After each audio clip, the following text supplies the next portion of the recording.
मित्रांनो, स्वागत करतो तुमचं एका नवीन व्हिडिओमध्ये. मित्रांनो, काल आपण पाहिलं की एक कोळेचं मैदान, भव्य असं मैदान संपन्न झालं. परंतु मित्रांनो, त्या मैदानामध्ये थोडीशी लाईव्हची अडचण होती.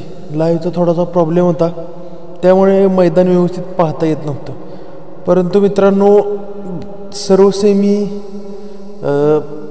एकदम खतरनाक झाले आणि त्या सर्व सेमीमध्ये आपण पाहिलं, खास करून चौथ्या आणि पाचव्या सेमीमध्ये. कारण चौथ्या सेमीमध्ये सर्वांचा लाडका बैल बकासूर होता आणि पाचव्यामध्ये बिंदोडचा बादशाह मथुर होता. मित्रांनो, बकासूरची हार झाली त्याचं कारण ते म्हणजे सर्वांना माहिती झालेलं असेल की पब्लिक. मित्रांनो, 1 नंबर तासावरून बकासूर पळायला होता, परंतु मित्रांनो पब्लिक हे 2 नंबर तासापर्यंत होतं. आणि हेच एक कारण आहे की बकासूरची गाडी सेमीला न लागण्याचं. आणि मथुरचं देखील तसंच आहे. मथुरच्या सेमीमध्ये सुद्धा पब्लिक खूप पुढे आलेलं होतं, त्यामुळेच मथुरची आणि बकासूरची कालच्या मैदानामध्ये हार झाली.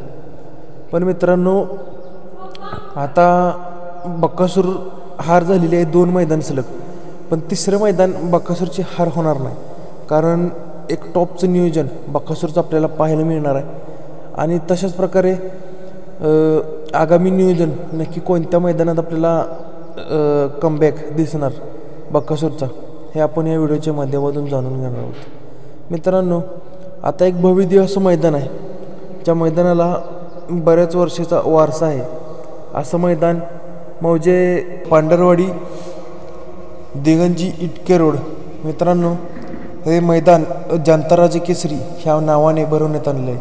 मित्रांनो, ह्या मैदानामध्ये क्वार्टर फायनलला योग्य ते बक्षीस देऊन सन्मानित केले जाणार आहे आणि फायनल देखील टॉपचं बक्षीस देण्यात येणार आहे. मित्रांनो, ह्या मैदानाची प्रवेश फी आहे 1000 रुपये. आणि मित्रांनो, ह्या मैदानात बरेच टॉपचे नंदी आपल्याला पळताना दिसणार आहेत. खास करून मथुरचं देखील आपण आगामी नियोजन पुढच्या व्हिडिओमध्ये सांगणार आहे. तत्पूर्वी बकासूर आपल्याला ह्या मैदानामध्ये 100% पळताना दिसणार आहे. मित्रांनो, अपडेट कशी वाटली हे कमेंट करून नक्की सांगा आणि व्हिडिओ आवडल्यास चॅनलला सबस्क्राईब नक्की करा. धन्यवाद.